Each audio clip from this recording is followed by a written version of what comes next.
pleasure. To my left is Taylor Hart, defensive end. Next to him is Tony Washington, outside linebacker. In the middle, we have Brian Jackson, safety. I got Derrick Malone, Will, inside backer. And on the end there, that's just Ifo. Ifo, great corner. One thing I will say is I've been blessed. These are great. These are not just good football players. A lot of times you're around good football players. These 5 guys right here, these are great young men. They represent everything that you want in a college athlete. And it's been a pleasure to coach them. And instead of getting too long-winded, which I tend to do, ask them questions. I have a question for you, Coach. Silent group.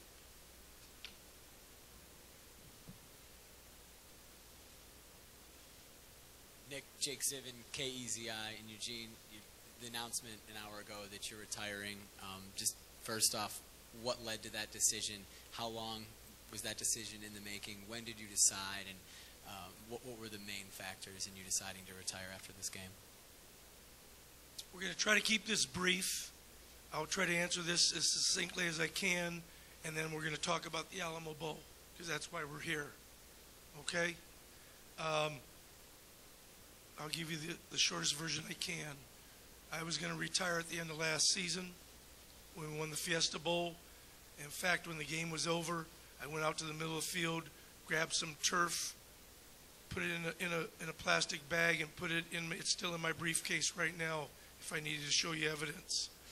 When Chip left, I decided to stay along with Mark to finish up the recruiting because it seemed like it was going to be a tough time. We were on 13 kids and we needed to finish the deal and didn't want to leave him shorthanded.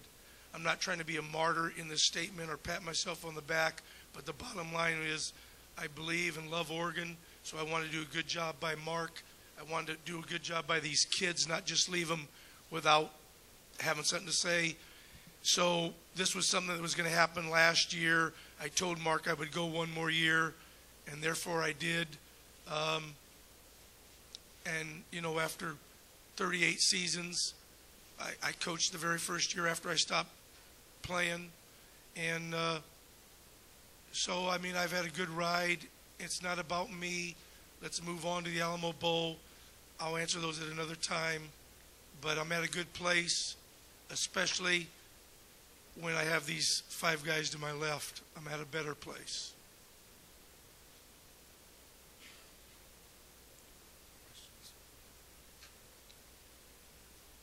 Chip Brown from Rivals.com. Taylor and Tony, can you talk about what you've seen from the Texas running game?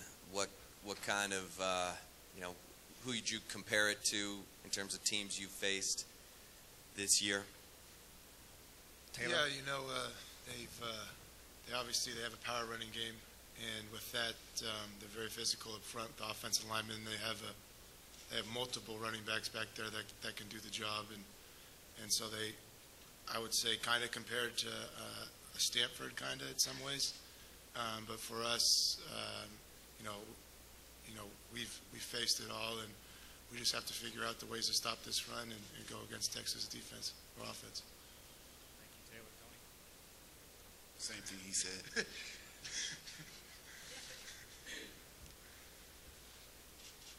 Jason Quick, Oregonian. This question's for Ifo. Since we're in the spirit of making announcements, have you made a decision on your NFL future? And then also, can you give us a memory of Coach Al and what makes him so effective and so beloved by you guys? At this time, I still haven't made a decision of what I'm going to do. I feel that I'm going to wait probably until my family, I have a time to sit down with my family and actually think things through. I mean, I'm really worried about the Alamo Bowl right now, and that's pretty much it. So I haven't really been worried about that too much. And then for Coach Al, I'd have to say definitely just his everyday work ethic. He comes with that relentless passion every day to get the best out of each player. I mean, even when players might not take it for what it's worth. I mean, he's made everybody better at this program, and he's done it day in and day out, and I thank him for that.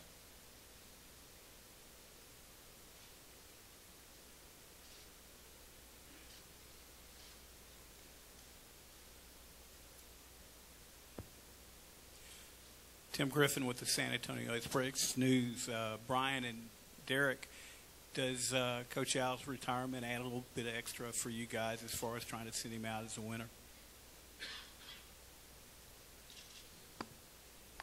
Yeah, about this, I feel like if we all wanted to make this about coaches, we wouldn't be doing any game planning.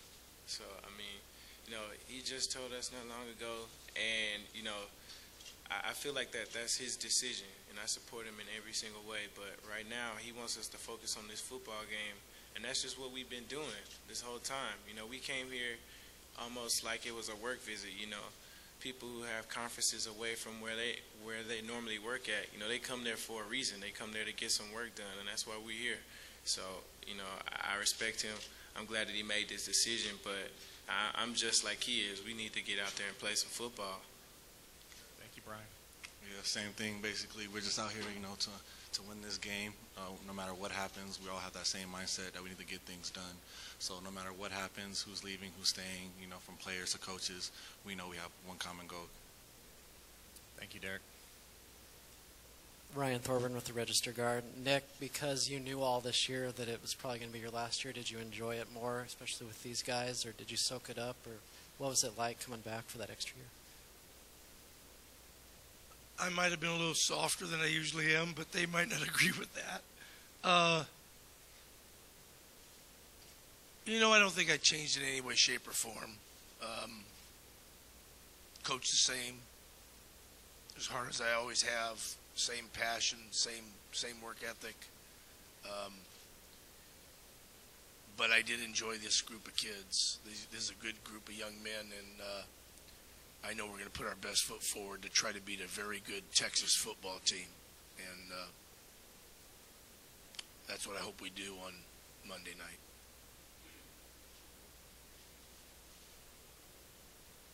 What are you going to do now? Going forward, what are you going to do with your time? I haven't really thought that far ahead, Ryan, to be honest with you. Right now, just like my men said, our focus is on the focus today should be, I know that this announcement came, and I want to squelch that. This is not about Nick Aliotti. This is the timing that Mark and myself decided on. This is not a ploy to, let's win one for the Gipper. I want to make that perfectly clear.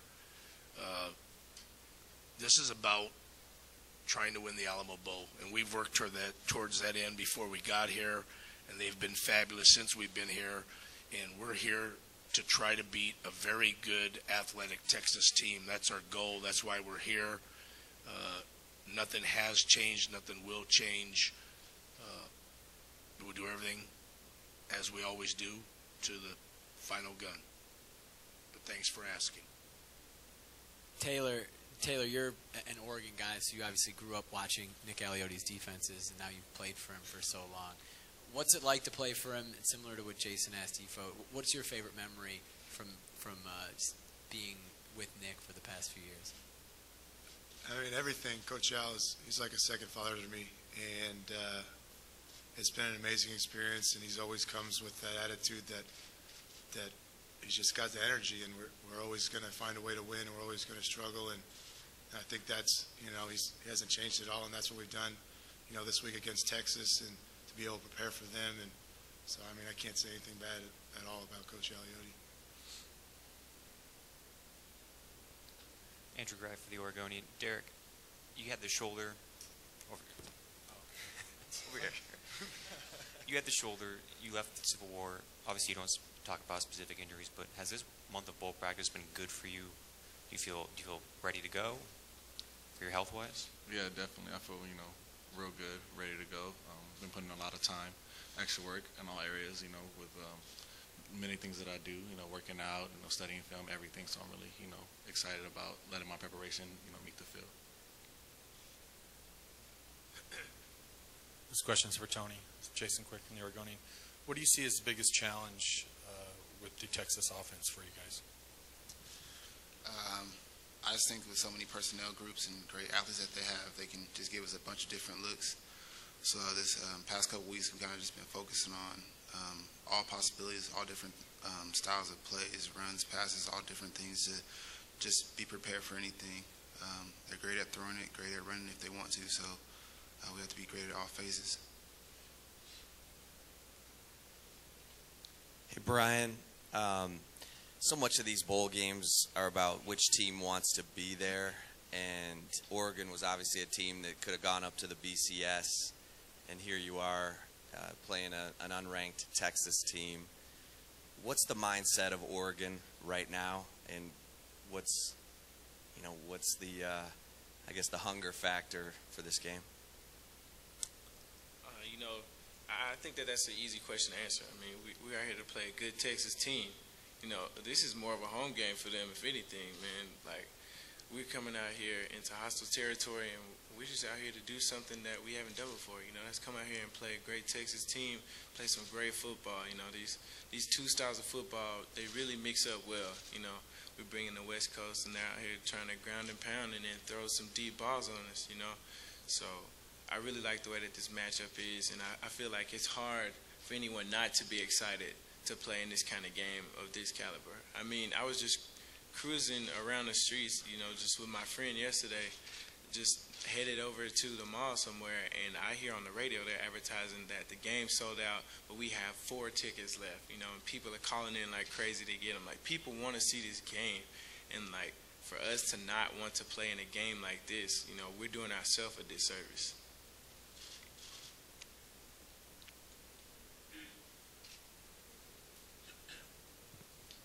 This is for Taylor and for Tony. You guys play in a program where the offense gets a lot of publicity, and their style puts a lot of pressure on your defense because they don't keep the ball very much. You end up having a lot of snaps. I wonder if you just can describe how difficult it is to play defense in Oregon sometimes, facing all those snaps that you guys do from opposing teams, and how that goes. Sometimes it makes it difficult on us, but when they put up 60 points, it's pretty easy. But for us to be able to stay out there, we rotate a lot of guys. That's something that helps us out as a defense. And for us to be able to play these high-velocity snaps, and we just play as hard as we can the way we practice and prepare for these teams. And for us, it's just all about preparation, and to have the offense go as fast as it doesn't bother us, and it's actually a kind of cool deal the way they can do it. Yeah, kind of just piggyback off what he's saying. I think the rotation we have is always great, and for me personally, I love how exciting your offense is and how often they get in the end zone, because it gives me another opportunity to go out there and play. And I love this game, so any opportunity, any chance I get, I'll take it. So it's great to be a part of this kind of team. Thank you, Tony. Go ahead, Jason. Coach, first, how would you describe your guys' run defense the past month? And 2, do you feel the need to make any adjustments or tweaks since that last game? Well, obviously, the stats bear that we haven't played very well against the run the last couple of months. I thought that just going back the last month, I'm going to try to make this answer short and sweet. Stanford, I don't think we played that bad against the run, contrary to what everybody else might think. But they ran the ball 66 times. They didn't have to throw it. Tough to answer it this way, but we didn't play very well on offense. So the fact that we didn't play very good on offense, they didn't have to throw the ball. You run the ball 66 times, you get 250-something yards. That's the nature of the beast. Utah, we played well. It was over. Arizona, for whatever reason, and you could point the finger right here, we weren't ready. Okay? I didn't have them ready. We didn't play great. It's probably one of our worst games that we've played that I can remember. But it wasn't because of these guys. Arizona had a good plan. They're a good football team, too. They're on scholarship last time I checked also. The other teams get scholarships, too. We just didn't play very well. Oregon State didn't want them to run for that many yards. but they throw the ball, so we wanted to make sure they didn't throw the ball all over the place. And maybe to some degree, Jason, the fact that they run the ball helped us win. As far as this game, we've practiced a lot of things. The thing about defense is that the one thing that people don't understand is on defense, you don't get to practice tackling live for a month before you play a bowl game. That's for both teams. So that's always something that concerns coaches. You can't tackle live for a month. You never really play a game without tackling live for a month, except for a bowl game. That'll affect both teams. Who tackles well, who tackles in space. Secondly, offenses can decide what personnel groups and what plays they want to run from those personnel groups. We have to prepare for war in time of peace. We have to be ready for everything. If they line up an empty, we can't call timeout and say, hey, we didn't practice that this week, so you guys can't do that. So it really makes your defensive preparation, we have to prepare for everything. This is not an excuse. I'm answering your question. Thirdly, we've done everything within our power to get ready to stop this good Texas running game. Okay? And I have no idea what the outcome's going to be or how it's going to turn out. But in every game that we've played where it was a big-time run team, that we weren't going to stop the run, and they were going to run all over the place, and they were going to score a lot of points, Colorado, Kansas State, Auburn, we stopped the run.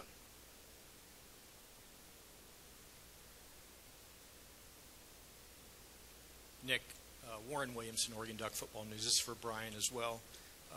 Brian, what would a win mean to you personally, being that this is Nick's last game? And Nick, what would a win mean to you since this is your last game coaching? That's a nice question, a nice sentiment. Obviously, you want to win your last game or you want to play well in your last game. This is not about me, but it would mean a lot if we won the game. I'll be happier to win the game for these guys. These are the guys that deserve to win the game. I've played in a lot of games. I will feel good if and when we win, but I'll feel better at how hard these guys are going to play. Yeah, both teams come into this planning to win the game.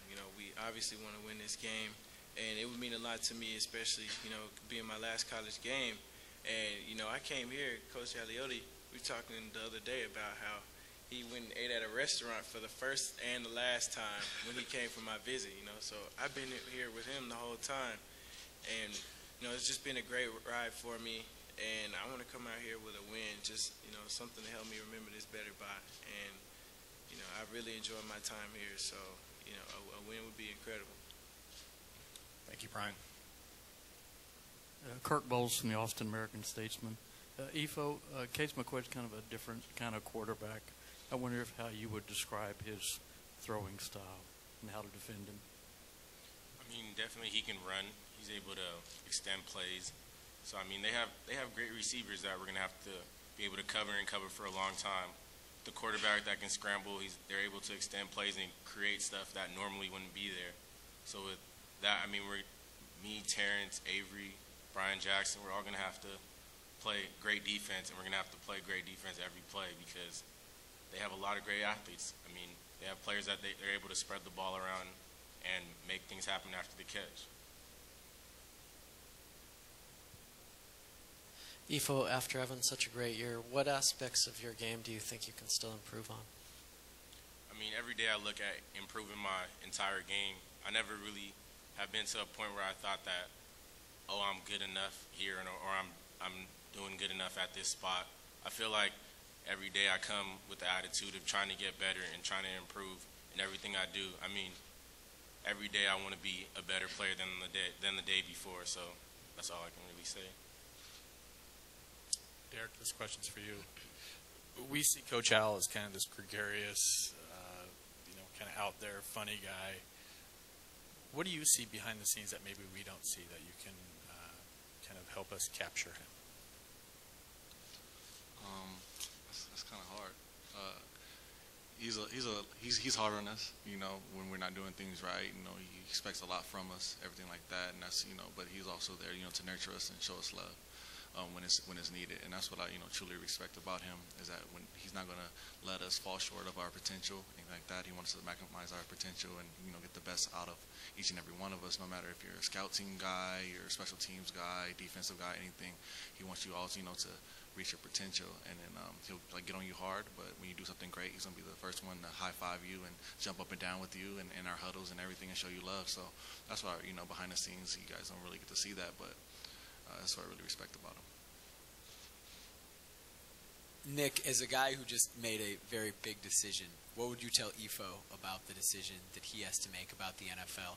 And do you think he's ready right now to play at that level? First of all, Ifo's ready to do whatever he wants to do. I respect that young man enough that whatever he chooses to do, I'm 100% behind it. Whether I stayed here or not, I would still be 100% behind Ifo, because the young man has to do what's best for him and his family. And when it's all said and done, if you listen to him talk, he's pretty intelligent. He'll figure it out, and I support him in whatever he chooses to do.